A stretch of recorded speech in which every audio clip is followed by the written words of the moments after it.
നിങ്ങൾ ഈ ഒരൊറ്റ വീഡിയോ മാത്രം ശ്രദ്ധിച്ചാൽ പരീക്ഷയ്ക്ക് ഒരു 2 മാർക്കെങ്കിലും സ്കോർ ചെയ്യാൻ പറ്റും ഞാൻ ഗ്യാരണ്ടി തരാം. കാരണം അങ്ങനെയുള്ള ഒരു ചോദ്യം എല്ലാ തവണയും പരീക്ഷയ്ക്ക് ചോദിക്കാറുണ്ട്.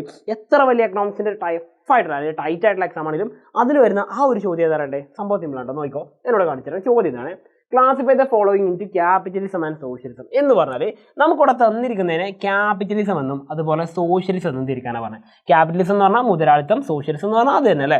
അപ്പോൾ ഈ പറഞ്ഞ് രണ്ടെണ്ണമായിട്ട് തിരിക്കാനാണ് പറയുക. അപ്പോൾ സോഷ്യലിസത്തെ കുറിച്ചും ക്യാപിറ്റലിസത്തെ കുറിച്ചും ഇപ്പോൾ തന്നെ പഠിച്ചിട്ടുള്ളൂ. ക്യാപിറ്റലിസം എന്ന് പറഞ്ഞാൽ മുതലാളിത്തം എന്ന് വെച്ച് കഴിഞ്ഞാൽ കംപ്ലീറ്റ് അധികാരം ആർക്കാണ്? സ്വകാര്യ വ്യക്തികൾക്കായിരിക്കും. അവർക്കാണ് എല്ലാ കാര്യങ്ങളും ഓണർഷിപ്പ് ഉണ്ടാവുക, എല്ലാ കാര്യങ്ങളും അവരാണ് മാനേജ് ചെയ്യുക. ഇവിടെ ആർക്ക് റോളില്ല? ഗവൺമെൻറ്റിന് റോളില്ല എന്ന് മാത്രമല്ല ഇവരുടെ അൾട്ടിമേറ്റ് ലക്ഷ്യം എന്താ? ലാഭം മാത്രമാണ് ലക്ഷ്യം. എന്നാൽ നേരെ അതിൻ്റെ തിരിച്ച് ഓപ്പോസിറ്റ് വരുന്ന ആളാണ് സോഷ്യലിസം എന്ന് പറഞ്ഞാൽ എല്ലാ കാര്യം ഗവൺമെൻറ് ഓണർഷിപ്പിലുണ്ടാവുക, എല്ലാം ഗവൺമെൻറ് കൺട്രോൾ ചെയ്യുക. ഇവിടെ ആർക്ക് റോളില്ല? പ്രൈവറ്റ് ആയിട്ട് അഥവാ സ്വകാര്യ വ്യക്തികൾക്ക് യാതൊരുവിധ റോളുമില്ല. ഇവരുടെ അൾട്ടിമേറ്റ് ലക്ഷ്യം എന്തായിരിക്കും? ജനങ്ങളുടെ ക്ഷേമം അഥവാ പബ്ലിക് വെൽഫെയർ ആണ് സൂചിപ്പിക്കാറുള്ളത് അല്ലേ. അപ്പോൾ നമുക്ക് ഇതിലേക്ക് വെച്ചിട്ടൊന്ന് കൺസിഡർ ചെയ്ത് നോക്കാം. അപ്പോൾ ഞാൻ ക്യാപിറ്റലിസത്തിന് സി എന്നും ഈ പറഞ്ഞ സോഷ്യലിസത്തിന് എസ് എന്നാണ് കൊടുക്കുന്നത്. നമുക്ക് ഓപ്ഷനിലേക്ക് പോകാം.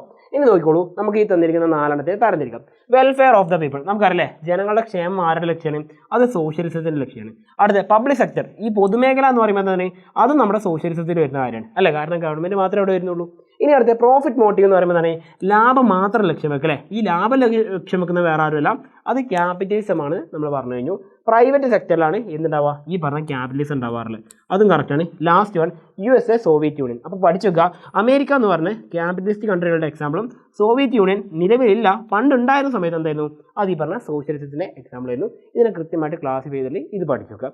പരീക്ഷയ്ക്ക് എന്ത് ചെയ്യും? ഇത് വെച്ചിട്ട് ചോദ്യം വരും. നിർബന്ധമായിട്ട് എന്തിനും നിങ്ങൾ ഈ ഭാഗം പഠിച്ചിടണം. കാരണം നമ്മുടെ പരീക്ഷയിൽ വളരെ ഇമ്പോർട്ടൻ്റ് ആയിട്ടുള്ള ഒരു ഭാഗമാണ് സെക്ടേഴ്സ് ഓഫ് ആൻ എക്കോണമി, അല്ലെങ്കിൽ economic different sectors of economic system എന്ന് പറയാറുണ്ട്. ഓക്കെ, അപ്പോൾ നിർബന്ധമായിട്ടും ഇത് പഠിച്ചുക. വീണ്ടും പുതിയൊരു വീഡിയോ കാണുന്നതായിരിക്കും.